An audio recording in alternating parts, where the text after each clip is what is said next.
Welcome to this lecture on transition metal organometallic chemistry from principles to applications. We have been discussing a very important topic in the last lecture, and this is about transition metal carbonyl, its bonding properties.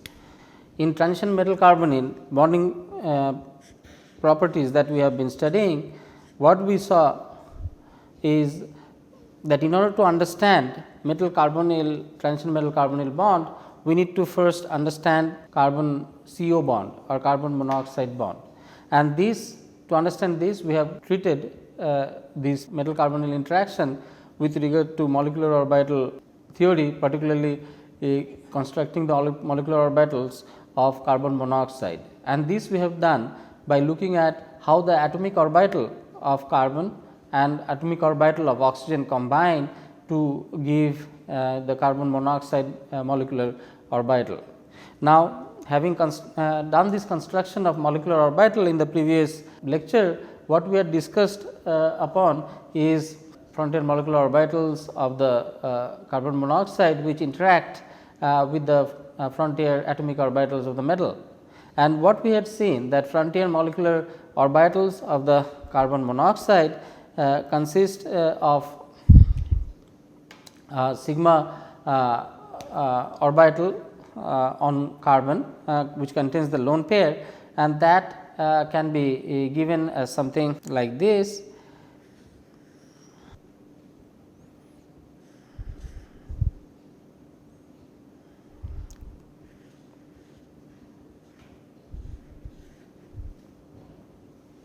And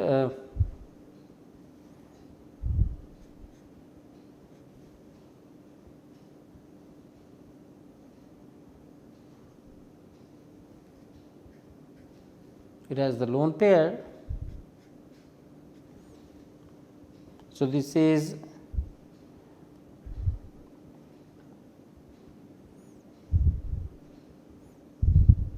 S sigma star or 5 sigma orbital. So, this is a field orbital which is sort of the HOMO of carbon monoxide, and we had also seen the LUMO contains 2 degenerate orbitals which is a p type and contains the interaction like this.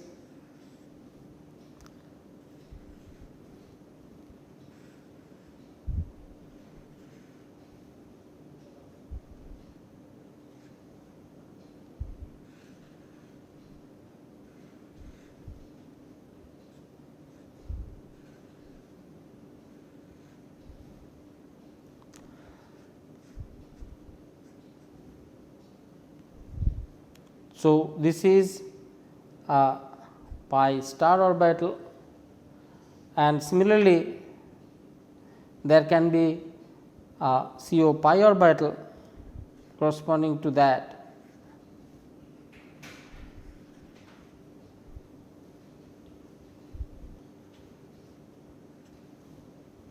Similarly, a pi orbital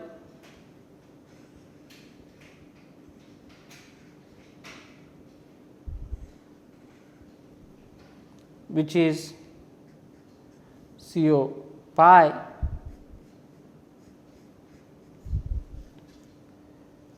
Now, this what we are right now focusing on this lecture is this how these orbitals, one sigma and one pi orbital CO pi and CO pi star, these orbitals how does it interact with the metal orbitals. So, for example, as for the CO sigma star which interacting containing a lone pair interacting with the metal orbital, the interaction is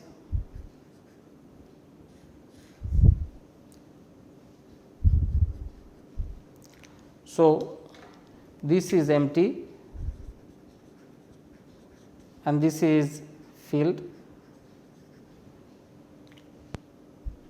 and this is often referred to as metal sigma CO2 metal sigma or this is called sigma donor interaction,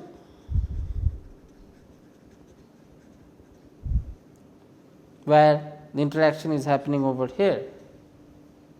Now, the other important interaction which will happen is that this empty pi star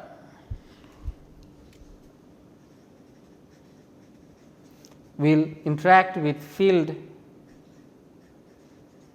metal orbital as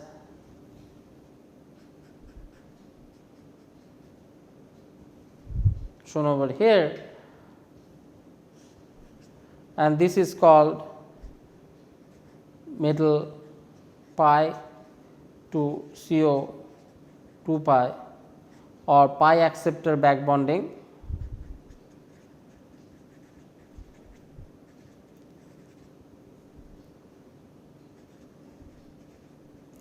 interaction. Now, apart from these two interactions, this one and this one which has been discussed here, there is another interaction which is often neglected, but nonetheless I would like to show it in this discussion, is that this CO pi orbital donating electron to metal pi orbital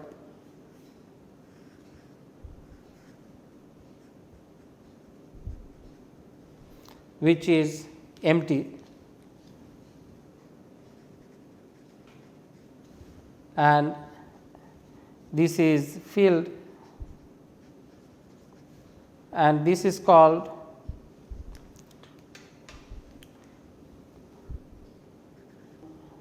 CO 1 pi to m pi donor bonding interaction. But this interaction, pi donor bonding interaction, which is depicted over here, is often neglected. Mainly when people talk about metal CO interaction, they talk about the two interactions. One is this CO2 metal sigma interaction, and the other is metal to CO pi back interaction. These two interactions are often spoken about, and this interaction of CO filled to metal pi vacant is often neglected, but nonetheless this is an important interaction and is being discussed in this current topic. Now, what is important that each of these interaction affects the metal CO bond order,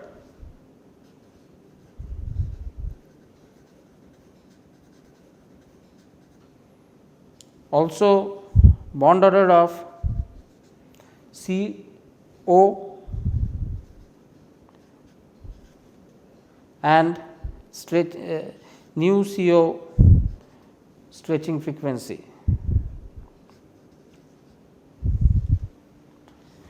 So, as this forward sigma donation or backward pi donation, forward pi donation affect, then it affects the metal CO bond order as well as CO bond order, and as a result the CO stretching frequency increases or decreases, they get affected.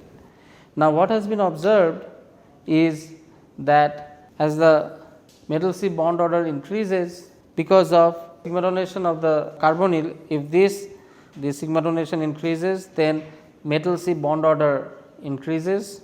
Similarly, if this interaction, this donation pi to the metal vacant increases, then again the metal C bond order increases, because now a bond is being formed, and if the metal to pi back bonding interaction also increases, that also leads to increase in metal C bond order. So, what we see is that the interaction between CO and transition metal in forward sigma donation, forward pi donation or backward pi donation increases the bond order of metal C. However, the forward sigma donation, forward pi donation, backward pi donation affects the CO bond order differently. For example, in the forward sigma donation, metal CO sigma donation, the CO bond order also increases, and that is because when the electron density is moved from carbon onto the bonding region, carbon develop positively charged, and that the CO bond now is more tightly held. As a result, the CO bond order increases and stretching frequency of CO also increases. However, when the CO to metal forward pi donation increases, then the CO pi bond weakens because of this pi donation, and as a result CO bond order decreases, and if because of the pi electron now being donated to the metal, CO bond order decreases, then CO stretching frequency also decreases. And lastly, when metal to CO pi back bonding increases, there too, since the electron is being dumped on the anti-bonding orbital, so the CO bond order again decreases, and correspondingly CO stretching frequency decreases.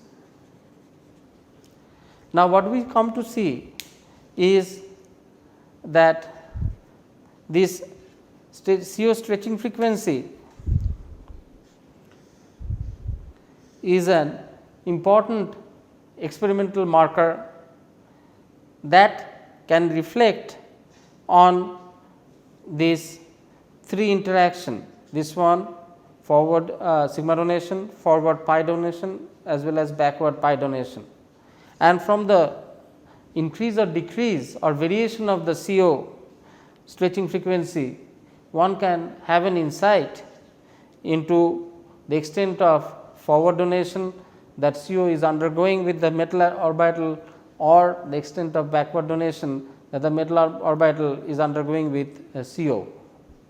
Now, as I said in the beginning of the discussion that the forward sigma donation and backward pi donation are the ones which are mostly spoken about, and this forward pi donation, the one that is shown over here, is less prominent or more often neglected, but these are more important when it comes to sigma pi kind of bridging modes, where the pi orbital gets engaged with a metal pi type empty orbital and donates its pi electron cloud onto the metal pi vacant pi orbital.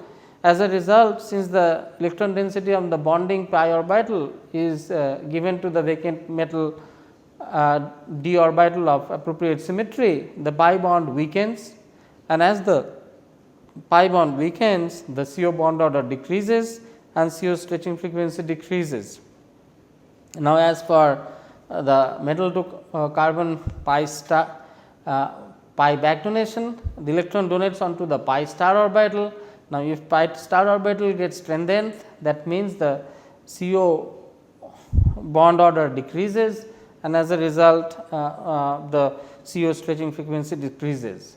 So, this is a very important slide which gives a total perspective of on how CO interacts with the metal and how this interaction may affect CO stretching frequencies. We are going to deal these in more details. For example, we are going to take a look at series of complexes. These are all D6 type complexes For example, between hafnium CO6 2 minus, this is a metallate, this has D6 electron. Then let us say tantalum CO6 minus comes tungsten CO6, which is a neutral, then comes rhenium CO6 plus, followed by osmium CO6 2 plus, finally iridium CO6 3 plus. All of these are D6 systems, that means it has D6 systems, but it goes from anionic electron rich metal center to cationic electron deficient metal center. As a result, the backward pi donation decreases or sigma interaction increases this way. So, for this kind of complexes,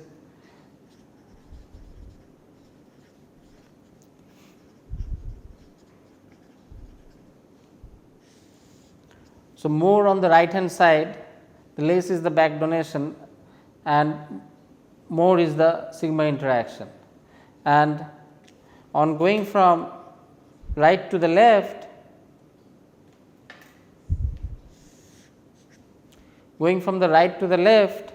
increasing the left one being more electron rich, it undergoes increasing pi acceptor interaction or pi back bonding interaction.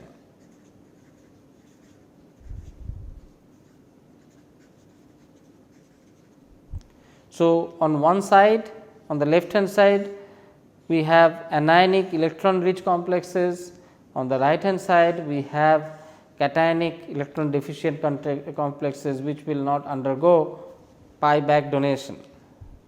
The ones which it will not undergo pi back donation, for them the nu CO stretching frequency will be the highest, and that is exactly what we see centimeter onwards. For example, for hafnium, which is highly electron rich, can undergo significant amount of hafnium CO back bonding, has very low stretching frequency of 1757. Then tantalum, which is slightly lesser electron rich, has 1850, tungsten 1977, rhenium 2085, osmium 2190 and iridium 2254. So, this is a nice example where the metal ligand, metal CO sigma as well as metal CO pi back interactions that we have studied, how they can be explained. They can be used to explain the variation of nu CO stretching on going from very electron rich metal center to a very electron deficient metal center. And what it is observed, that the more electron deficient metal center cannot undergo pi back donation. As a result, the CO stretching frequency is the maximum, and a electron rich metal center which can undergo pi back donation will lead to weakening of the CO bond order, and that would be followed by lower ring of CO stretching frequency. We will take a look at few more, or the type of binding modes of CO and how that correlates with the CO stretching frequencies. That will also give us insight as to how the binding modes affect the metal carbonyl stretching frequency. For example, for free CO,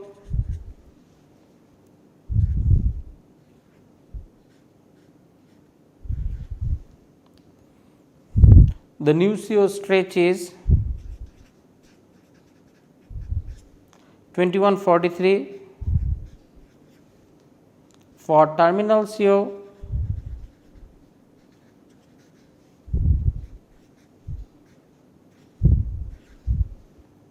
new CO stretch has reduced. Now, as opposed to free CO, the metal can undergo pi back donation to the extent of its electron richness, and one can observe a range where it has gone down to 1850, where significant amount of back donation has happened, to 2120, which is very high, and close to 2143, where minimal amount of back donation has happened, to mu 2 CO, where CO can bridge between two metal. Now, bridging COs, there is significant amount of interaction or back donation from the metal, and the bond order right now has moved from 3 to 2, and that is reflected in the CO stretching frequency, where it has even further fallen to 1750 to 1850 to something like mu 3 CO, where now CO is bridging between 3 metal centers,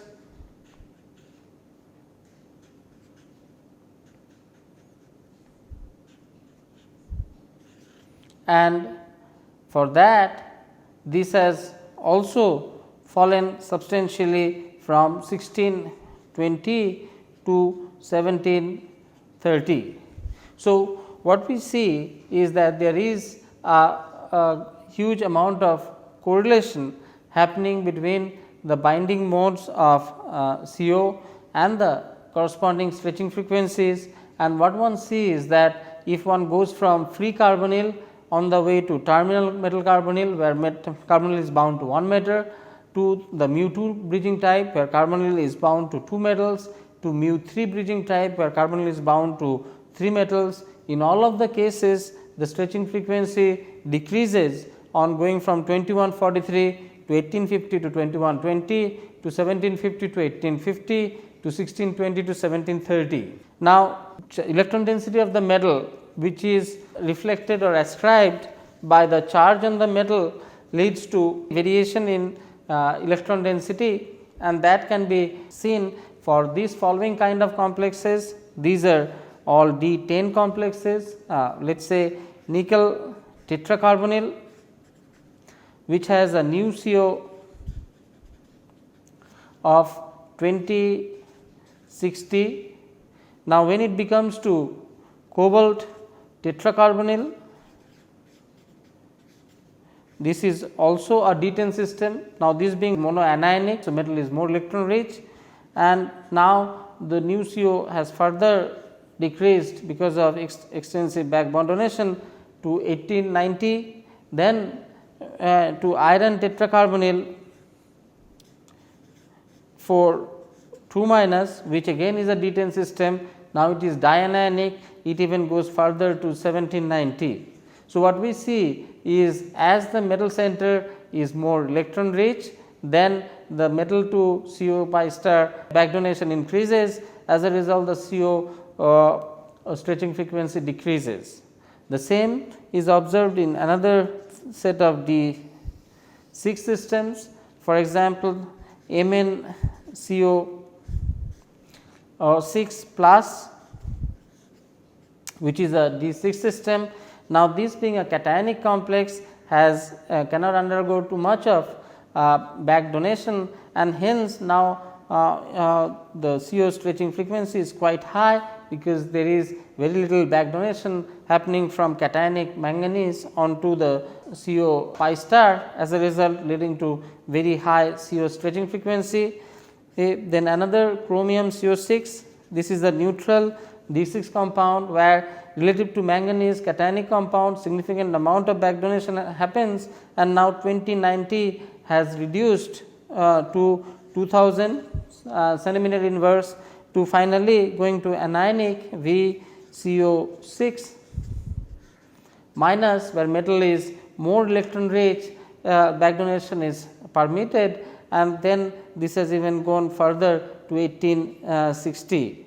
So, just to give you a feel, for free CO where there is no back donation occurring, the stretching frequency is very high because of the triple bonded nature of the CO bond, and that arrives at 2143. So, with this, let me summarize the development which has been spoken about in today's lecture. We have looked at various kinds of binding modes of carbonyls to begin with metals, and what we saw that the interaction of the frontier atomic orbital of the metal plays a key role in understanding the metal carbonyl binding, and that can happen through sigma donation from the carbon lone pair onto empty metal orbital, or the pi orbital of the CO donating onto the empty metal orbital. This is pi forward donation. This usually is kind of neglected or not so common, and the last kind of interaction that may happen is from filled metal orbital onto vacant CO pi star orbital. Now, we had seen that how each of these interaction would affect the CO and metal carbon bond orders, and which can be reflected in the CO stretching frequencies.